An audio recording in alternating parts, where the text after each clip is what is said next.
big day for Melissa King and her volunteers at Caring Kitchen in Oneida. It's delivery day. The food bank food must be sorted and separated. Coming from a military family, Melissa gets the importance of being decisive and organized. I definitely would put the produce on the back seat. On jobs like this, those skills are essential, especially when you're doing work that puts you on the line between the coronavirus and hunger. The stories I hear, the gratitude that I hear it's amazing, and that's the reason my volunteers do it, because we know that those that we are delivering to are so grateful for that little piece. For the last 30 years, the nonprofit Caring Kitchen has worked to meet the needs of the community. Housed in the basement of the Oneida First United Methodist Church, with so many people out of work, the need has never been greater. Just like today, we had somebody that drove up and said, are you open? What's going on? Because we need food. We see people that still haven't gotten their unemployment a year later, still haven't gotten a stimulus check a year later. And all year, they are a lifeline to those who are struggling, and they work on making families feel like family. We've done baby showers, and the different events that we've done for our guests are things that they've never had in their lives. They've never had somebody that reached out and said, hey, I'm going to do this for you. But you see a lot of heartbreak too, don't you? I do. And unfortunately, due to COVID, I have seen probably the worst of the worst.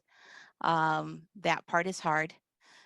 But, I still believe that there's hope. And no matter how bad the situation is, we're going to figure it out. So this pallet's going to go over here. The pandemic has been difficult on everyone, but for older adults, the burden of isolation and uncertainty has been hard to bear. And so they figured out ways to help. Our schools actually make Valentines for our seniors. This year we collected warm socks for them as well. And we just have a bunch of different stuff. And then we're able to incorporate stuff from the food bank as well. So being able to incorporate some of that meat in our, as you can see, the food box, USDA Farmers to Families, that's huge, and being able to incorporate that for our seniors who are still struggling. I hear from them all the time, I don't know how I would get through if I wasn't getting the food that you're helping us to get. A lot of them are scared to go out. So even when they do go out, or when they get somebody to go out for them, they are not picking up enough food because they have limited resources. And as Melissa and her volunteers help families navigate the system, provide friendship, comfort, and food, they raise awareness for the homeless in the community. That's a part of the mission, too.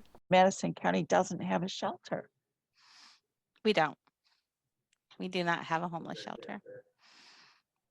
So that is always been frustrating and hard, and trying to figure out what to do. And every year she takes on the challenge of a homeless awareness sleep out, pitching a tent, experiencing a night of homelessness, all to spark conversation, oftentimes difficult ones. We had so many people that are terrified to discuss it. Melissa's been at it for 20 years now, so passionate, inspired by her volunteers and by the many they're helping. I constantly have had people say, thank you for thinking of me. Thank you for reaching out to me. Nobody else has.